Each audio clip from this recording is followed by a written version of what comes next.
നമസ്കാരം. മലയാളി വാർത്തയിലേക്ക് സ്വാഗതം. ശബരിമല സ്വർണ്ണക്കൊള്ള അതിന്റെ ഭാഗമായിട്ടുള്ള നടപടികളൊക്കെ ശക്തമായി കൊണ്ടിരിക്കുകയാണ്. ഹൈക്കോടതി കൃത്യമായിട്ട് ചോദിക്കുന്നു, എന്തുകൊണ്ട് നിങ്ങൾ ആ പ്രധാനികളെ അറസ്റ്റ് ചെയ്യുന്നില്ല എന്നുള്ളൊരു ചോദ്യം. ആ ചോദ്യം ചോദിച്ച് മിനിറ്റുകൾക്കുള്ളിൽ 2 പേരെ അറസ്റ്റ് ചെയ്തു. ഇപ്പോഴിതാ ഏറ്റവും അവസാനമായിട്ട് ചെന്നെത്തി നിൽക്കുന്നത് ഡി മണി എന്ന് പറയുന്ന ഒരു പേരിലേക്കാണ്. രമേശ് ചെന്നിത്തല നൽകിയിരിക്കുന്ന സൂചന, അതിന്റെ ഭാഗമായിട്ട് അറസ്റ്റിലാകപ്പെടുന്ന വ്യവസായി, അദ്ദേഹത്തിനൊക്കെ മൊഴിയിലൂടെയാണ് ഡി മണി എന്ന് പറയുന്ന വ്യക്തി പഞ്ചലോഹ വിഗ്രഹം കടത്തി എന്നുള്ള ഏറ്റവും അടുത്ത മൊഴി പുറത്തു വരുന്നത്. എന്താണ് ശബരിമലയിൽ ഇപ്പോൾ സംഭവിച്ചുകൊണ്ടിരിക്കുന്നത്, അല്ലെങ്കിൽ ശബരിമലയിൽ നടന്നിട്ടുള്ള സ്വർണ്ണക്കൊള്ളയുടെ ഏറ്റവും വലിയ അപ്ഡേഷൻ എന്താണ്? മേഘ, അതിനു മുന്നേ ഇന്ന് തങ്ക അങ്കി ഘോഷയാത്രയാണ്. അതായത് മകരവിളക്കുമായിട്ട് ബന്ധപ്പെട്ട് തിരുവാഭരണം എന്ന് തന്നെ പറയേണ്ടിയിരിക്കുന്നു. അതിൻ്റെ നമ്മളൊന്ന് ചിന്തിച്ചു നോക്കും. മകരവിളക്ക് തുടങ്ങുന്ന ആ സമയത്ത് ഉണ്ടായ നിർണായകമായിട്ടുള്ള ചില തെളിവെടുപ്പ് SIT നടത്തുന്നു. മകരവിളക്കിൻ്റെ സമയത്ത്, അതായത് മണ്ഡലകാലം തുടങ്ങുന്ന സമയത്ത് ഉണ്ടായ ആ ഒരു ചില അന്വേഷണങ്ങളുടെ വലിയ റിപ്പോർട്ടുകൾ പല വമ്പൻ സ്രാവുകളെയും പിടിക്കുന്നു. അതിനുശേഷം ഈ 1 മാസം പിന്നിട്ട് കഴിയുമ്പോൾ മകരവിളക്ക് അടുത്തിരിക്കുന്ന ഈ സന്ദർഭത്തിൽ വലിയ ഒരു പ്രത്യേക ഘട്ടത്തിലോട്ടാണ് ഈ അന്വേഷണം പോകുന്നത്. ഇപ്പോൾ ഒരു ഡി മണിയിലേക്കാണ് തിരിയുന്നത്. കാരണം ഈ രമേശ് ചെന്നിത്തല നമ്മൾ തെരഞ്ഞെടുപ്പുമായി ബന്ധപ്പെട്ട് ഒരു കാര്യം പറയുന്നു. അതിനു മുന്നേ VD സതീശൻ കടകംപള്ളിയെ ചൂണ്ടിക്കൊണ്ട് വ്യവസായിയുടെ കയ്യിലേക്ക് ഇത്തരത്തിൽ ശബരിമലയുടെ സ്വർണം ഏൽപ്പിച്ചു, ഇത് വിദേശക്കടത്ത് നടത്തി എന്നുള്ള തരത്തിൽ VD സതീശൻ പറയുന്നു. അതിന് കടകംപള്ളി എന്ത് ചെയ്യുന്നു, VD സതീശനെതിരെ മാനനഷ്ടത്തിന് കേസ് കൊടുക്കുന്നു. പക്ഷെ VD സതീശൻ 1 ഇഞ്ച് പോലും പുറകോട്ട് പോകുന്നില്ല. അതിന്റെ തൊട്ടു പിന്നാലെ രമേശ് ചെന്നിത്തല തെരഞ്ഞെടുപ്പുമായി ബന്ധപ്പെട്ട് അന്താരാഷ്ട്ര തലത്തിൽ ബന്ധമുണ്ട്, ഇവിടുന്ന് ഈ പറയുന്ന വിഗ്രഹങ്ങൾ ഉൾപ്പെടെ പല കാര്യങ്ങളും, പല ആന്റിക് പീസുകളും ഇവിടുന്ന് കടത്തിക്കൊണ്ട് പോയി, അതിൽ ഒരു പക്ഷേ ഈ ദ്വാരപാലക ശില്പങ്ങളടക്കം കടത്തിക്കൊണ്ട് പോയി എന്നുള്ളത് പറയുന്നു. ആ ഒരു വ്യവസായിയുടെ പേരും വിലാസവും കൊടുക്കുന്നു. SIT ഈ വ്യവസായി ഏകദേശം 3 മണിക്കൂറോളം ചോദ്യം ചെയ്യുന്നു. ആ ചോദ്യം ചെയ്യലിൻ്റെ ഒടുവിൽ ഇപ്പോൾ കിട്ടുന്നത് വളരെ നിർണായകമായിട്ടുള്ള ചില തെളിവുകളും കാര്യങ്ങളുമാണ്. ഇന്നലെ ഗോവർദ്ധൻ സമസ്ത അപരാധവും പൊറുക്കണേ എന്ന് പറഞ്ഞ് SITയുടെ മുന്നിൽ കീഴടങ്ങുന്നത് കണ്ടു. ഞാനൊരു അയ്യപ്പ ഭക്തനാണ്, എനിക്കറിയില്ലായിരുന്നു ഇത് ശബരിമല അയ്യപ്പൻ്റെ സ്വർണമായിരുന്നു എന്നുള്ളത്. ഞാൻ തിരികെ എല്ലാം കുറേശ്ശെയായി ഞാൻ കൊടുക്കുന്നു. ഏകദേശം 2.70 ഗ്രാം അത്രയും സ്വർണം ഈ പറയുന്ന മാളികപ്പുറത്തനും പിന്നീട് 9,95,000 രൂപ 3 തവണയായിട്ട് DD ആയിട്ട് ദേവസ്വം ബോർഡിന്റെ എക്സിക്യൂട്ടീവ് ഓഫീസറുടെ പേരിലും കൊടുത്തിട്ടുണ്ട് എന്നുള്ളത് പറയുന്നു ഗോവർദ്ധൻ. അതുകൊണ്ട് ശബരിമല അയ്യപ്പന്റെ സ്വർണം ഞാൻ ഏതെങ്കിലും തരത്തിൽ എടുത്തിട്ടുണ്ട്, തിരികെ ഞാൻ അതിൻ്റെ ഇരട്ടിയായിട്ട് പല രീതിയിൽ സ്പോൺസർഷിപ്പ് രീതിയിൽ കൊടുത്തു. അതുകൊണ്ട് എന്നെ ഇതിൽ നിന്നും വെറുതെ വിടണം, എനിക്കറിയില്ലായിരുന്നേ എന്നുള്ളൊരു പ്രവചനം ഇന്നലെ ഗോവർദ്ധൻ നടത്തുന്നു. അതിൻ്റെ പുറകെ പോറ്റി വീണ്ടും പല തെളിവുകൾ SITയുടെ മുന്നിലേക്ക് ഇട്ടു കൊടുക്കുന്നു. ഒരുപക്ഷെ പോറ്റിയിടുന്ന തെളിവുകൾ ദേവസ്വം ബോർഡിലെ പ്രധാനപ്പെട്ട വ്യക്തികളും ഇതിലുണ്ട് എന്നുള്ളതാണ് തെളിവുകൾ പുറത്തുവിടുന്നത്. പക്ഷേ എന്നിട്ടും പോറ്റി പറയാത്ത ചില കള്ളത്തരങ്ങളാണ് ഇന്നിപ്പോൾ പുറത്തേക്ക് വരുന്നത്. ഹൈക്കോടതി ഇടപെടാതാണ് SIT ചൂണ്ടിയിട്ടുകൊണ്ടാണ് ഇത്തരത്തിലുള്ള അന്വേഷണം നടത്തുന്നത്. അങ്ങനെയാണ് ഈ ഡി മണിയിലേക്ക് തെളിയുന്നത്. എന്നാരാണ് ഈ ഡി മണി? ഇപ്പോഴും അതൊരു എന്താ പറയുന്നത്, പുറം ലോകത്തേക്ക് വരാത്ത ഒരു കാര്യം തന്നെയാണ്. ഈ ഡി മണിയുടെ കാര്യം പറയുന്നതിന് മുമ്പ് 2021 ഈ ശബരിമലയിലെ ചില സാധനങ്ങൾ ലേലം ചെയ്യപ്പെടാൻ, അതായത് ചിലത് സ്ട്രോങ് റൂമിൽ സൂക്ഷിക്കാൻ കഴിയാത്തവ സ്വർണമാക്കി ഉരുക്കി മാറ്റണമെന്നും, അതും ഈ കടകംപള്ളിയുടെ കാലത്താണ്.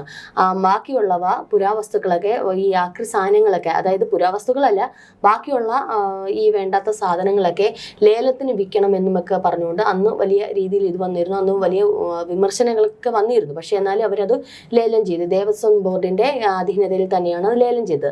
അന്ന് ഒന്ന് നോക്കിക്കോണോ, ദേവസ്വം ബോർഡിന്റെ കർശനമായിട്ടുള്ള മാനദണ്ഡങ്ങൾ പാലിക്കേണ്ടുന്നത് അന്ന്. പക്ഷെ ഈ ഒന്നും തന്നെ ദേവസ്വം ബോർഡ് പറഞ്ഞിട്ടുള്ളതായിട്ടുള്ള യാതൊരു കാര്യവും തന്നെ പാലിക്കാതെയാണ് അന്ന് ലേലം നടത്തിയത്. ഈ വഴിപാടിന്റെ മിച്ചം ലേലം പിടിച്ച ആള് തന്നെയാണ് ഈ ആക്രി സാധനങ്ങളുടെ ലേലവും എടുത്തിരുന്നത്. ഇതിനിടയിലൂടെയാണ് 2021 ഈ പഞ്ചലോക വിഗ്രഹങ്ങളടക്കം നിരവധി ആന്റിക് പീസുകൾ ഈ ആക്രിയുടെ ഇടയിലൂടെ അവർ കടത്തുകയായിരുന്നു ശബരിമലയിൽ നിന്ന്. പക്ഷേ ഒരു സുപ്രഭാതത്തിൽ ഒന്ന് ആലോചിച്ച് നോക്കൂ, ഒരു സുപ്രഭാതത്തിൽ ഈ വഴിപാടിൻ്റെ മിച്ചം ലേലം പിടിച്ച ആള് ഇത് എടുക്കുന്നു. ആ വ്യക്തി എന്ത് ചെയ്യുന്നു, ഈ ആന്റിക് പീസുകളും ആക്രി സാധനങ്ങളും കൂടി ഇതിനകത്ത് ഈ ലോറിയിലാക്കുന്നു. പക്ഷെ അത് സന്നിധാനത്തെത്തുന്നു. അവിടെ വെച്ച് പോലീസ് പിടിക്കുന്നു. പോലീസ് പക്ഷേ കേസെടുക്കാതെ അയാളെ വെറുതെ വിടുന്നു. പക്ഷേ അയാള് ചില സാധനങ്ങൾ എന്തു പറയുന്നു, സന്നിധാനത്തിന്റെ പുറത്തെ ഒരു പൂങ്കാവനത്തിന് പുറത്തുള്ള ലാഹയിൽ ഈ ലോറിയിൽ പല സാധനങ്ങളും ഉപേക്ഷിക്കുന്നു, കാട്ടിൽ ഉപേക്ഷിക്കുന്നു. അന്നത് വലിയ രീതിയിൽ ജനങ്ങൾ, അവിടുത്തെ നാട്ടുകാർ ഈ പറഞ്ഞോണം പോലീസ് സ്റ്റേഷനിൽ അറിയിക്കുന്നു. ഇതിൽ നിന്ന് എന്തോ കടത്തിയിട്ടുണ്ട് എന്നുള്ളത് അന്ന് തന്നെ പറയുന്നു. പക്ഷെ അതിൻ്റെ പിന്നെ അന്വേഷണങ്ങളൊന്നും നടന്നിട്ടില്ല. അന്ന് പലരും അത് സംശയം പ്രകടിപ്പിച്ചു. അതുകൊണ്ടാണ് ഇത് വേണ്ട, കാരണം ലേലം പിടിച്ച സാധനങ്ങൾ അങ്ങനെ അവിടെ കൊണ്ടൊന്നും തള്ളിയിട്ട് പോകേണ്ട കാര്യമില്ലല്ലോ. പക്ഷെ ഇതെന്തിനു തള്ളി എന്നുള്ളൊരു ഊഹാപോഹങ്ങൾ വരുന്നു. പക്ഷെ അത് പിന്നീട് അന്വേഷിച്ചു. പക്ഷെ ഇതിനിടയിലൂടെയാണ് ആ വിഗ്രഹങ്ങൾ കടത്തുന്നത്. ഇത് നേരെ എവിടെ ചെല്ലുന്നു, പോറ്റിയുമായിട്ട് ഇയാൾക്ക് ബന്ധമുണ്ടാകുന്നു. ഇയാൾ നേരെ തിരുവനന്തപുരം ഒരു ഹോട്ടൽ റൂമിൽ ഇവർ രണ്ടുപേരും കൂടിക്കാഴ്ച നടത്തുന്നു, പണം ഇടപാട് നടത്തുന്നു. ഒരു രാഷ്ട്രീയ നേതാവ്, മന്ത്രി ഉൾപ്പെടെ ഉള്ളവർ ഇതിനകത്ത് നിൽക്കുന്നു, അവർക്ക് പണം ഇടപാട് ചെയ്യുന്നു. ഇതാണ് ഇപ്പോൾ ആദ്യമായിട്ട് കിട്ടുന്ന ഒരു പ്രാഥമിക നിഗമനം. അതായത് തുടക്കം മുതൽ തന്നെ ശബരിമലയിലെ സ്വർണം കട്ടെടുത്തു അല്ലെങ്കിൽ മോഷ്ടിക്കപ്പെട്ടു, അധികാരികളടക്കം ഈ വിഷയത്തിലുണ്ട് എന്ന തരത്തിലാണ് ശബരിമല സ്വർണ്ണക്കൊള്ള ചർച്ച ചെയ്യപ്പെട്ടിരുന്നത്. ഇന്നിപ്പോ ഡി മണിയിലേക്ക് എത്തുമ്പോൾ സ്വർണ്ണക്കൊള്ള മാത്രമല്ല ശബരിമലയിൽ നടന്നിരിക്കുന്നത്. ഈ പറയുന്നത് പോലെ പഞ്ചലോഹ വിഗ്രഹം എന്ന് പറയുമ്പോൾ അത് പുരാവസ്തു ഗണത്തിൽപ്പെടുന്ന ഒന്നാണ്, ആ ഒരു കാറ്റഗറിയിൽ വരുന്ന ഒന്നാണ്. പുരാവസ്തുക്കളും ഇതേ രീതിയിൽ തന്നെ കോടികൾ വിലമതിക്കുന്ന പുരാവസ്തു. സാധാരണ ഒരു പുരാവസ്തു എന്ന് പറയുമ്പോൾ ഇപ്പോൾ ഒരു പാത്രം, ചെറിയ വെറും ഒരു പാത്രം, പക്ഷെ അത് പുരാവസ്തു ആണെങ്കിൽ അതിന് നല്ലൊരു 1 ലക്ഷം 2 ലക്ഷം രൂപ, 10 രൂപ വിലയുള്ള പാത്രമാണെങ്കിൽ ഒരു പക്ഷേ 1 ലക്ഷം 2 ലക്ഷം രൂപ വില കിട്ടും. അത് അയ്യപ്പന്റെ സന്നിധിയിലൂടെ ഉള്ളതാണ് എന്ന് പറയുമ്പോൾ ആ 1 ലക്ഷം എന്നുള്ളത് ഒരു കോടിയിലേക്ക് എത്തും. അതിന് മൂല്യം വർദ്ധിക്കുമ്പോൾ അതിനെയാണ്, അതായത് അയ്യപ്പന്റെ ആ ഒരു പ്രഭാവത്തെ മുതലെടുത്തുകൊണ്ട് വലിയൊരു ടീം ഇവിടെ പ്രവർത്തിക്കുന്നുണ്ട് എന്നുള്ളതാണ്. ഈ 2019 മുതലാണ് ഇത്തരത്തിലുള്ള സാധനങ്ങൾ പോകുന്നത്. നമ്മളൊന്ന് ആലോചിച്ച് നോക്കൂ. ആദ്യം ഈ കൊടിമരം പൂച്ചണം എന്ന് പറഞ്ഞുകൊണ്ട് ഇളക്കുന്നു. ഈ ദ്വാരപാല ശില്പങ്ങൾ, വാതിൽപ്പടികൾ, 18ാം പടി ഇതേപോലെ ഇളക്കിയിട്ടുണ്ട്. ഇതേപോലെ തന്നെ ആ വിഗ്രഹം, ഈ പഞ്ചലോക വിഗ്രഹങ്ങൾ, പിന്നെ ഈ കൊടിയിലെ 4 ശില്പങ്ങൾ, പിന്നെ അതുപോലെ തന്നെ പല കാര്യങ്ങളും ഇത്തരത്തിൽ ഇവർ ഇളക്കുക എന്ന് പറയുന്ന സംഗതി അതിന് മുന്നേ ഒന്നും ഇത്തരത്തിൽ ഇളക്കിയിട്ടില്ല. ഇവർ പുതുക്കാൻ വേണ്ടിയിട്ടും അതേപോലെ തന്നെ പല നിർദ്ദേശങ്ങളുടെ അടിസ്ഥാനം ഇവർ പലപ്പോഴായിട്ട് ഇറങ്ങി.